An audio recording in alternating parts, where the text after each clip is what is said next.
These are just some of the glimpses of what happened to Invincible so far. He's been beaten down near death more than a handful of times, and them being half Viltrumite, you would think he wouldn't be so weak. But Mark isn't weak at all. He's just more human than we thought. Every fighter, every hero, and even the strongest beings in fiction have weaknesses. Batman is human. Goku lets his guard down. Superman has kryptonite. And Invincible, well, his weaknesses are a little different. Invincible's main ones are overconfidence. Mark thinks he can take on way more than he can handle, and it usually goes horribly wrong. He's naive. He always assumes people are as good as he is, which is definitely not the case in the universe where conquest exists. And his immaturity. He still thinks he can save everyone, but the reality is he can't. That's what Cecil has been trying to get him to understand, but he's just not mature enough to see his side.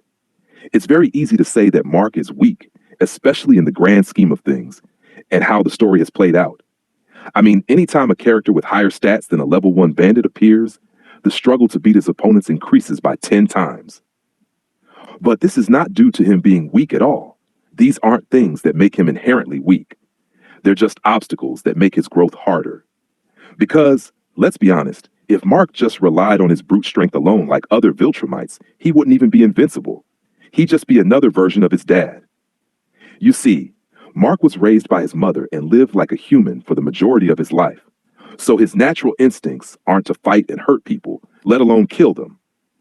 Compared to a Viltrumite like Nolan or Conquest, whose entire purpose was to use brute force and accomplish their missions by any means, well, that is until Nolan decided to watch too much Bob Ross and became a pacifist. But Mark's ideals about being human are what keep him from being stronger. He didn't grow up in a society where fighting was life or death.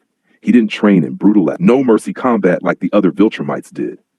He was raised by his human mother in a world where you don't immediately solve problems with violence.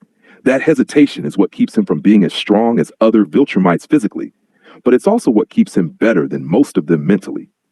Let's look at Mark's father, Omni-Man, a literal war machine created to conquer planets. His whole life, he was trained to be an apex predator. And when he did decide to change, that took decades of internal conflict. Meanwhile, Mark wasn't born into that life. He was never meant to be a killer. That's what sets him apart from someone like Conquest or Thrag, two Viltrumites who don't hesitate to take a life when necessary.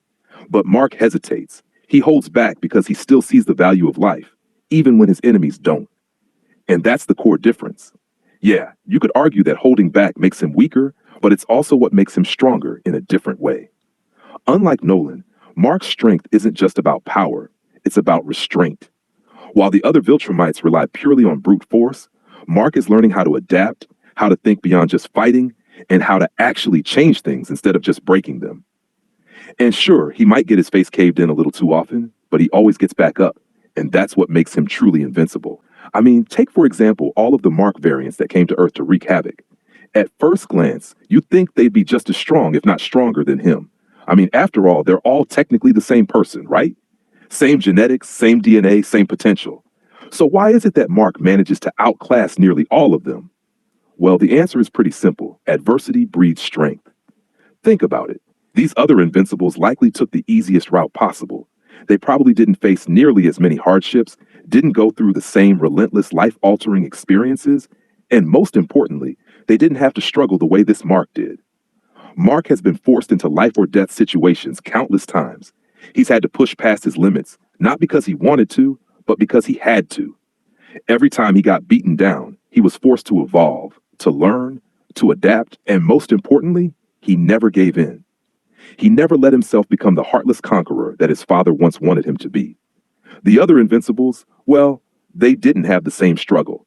They likely gave into their power and leaned into their Viltrumite instincts, then followed the easiest path of destruction.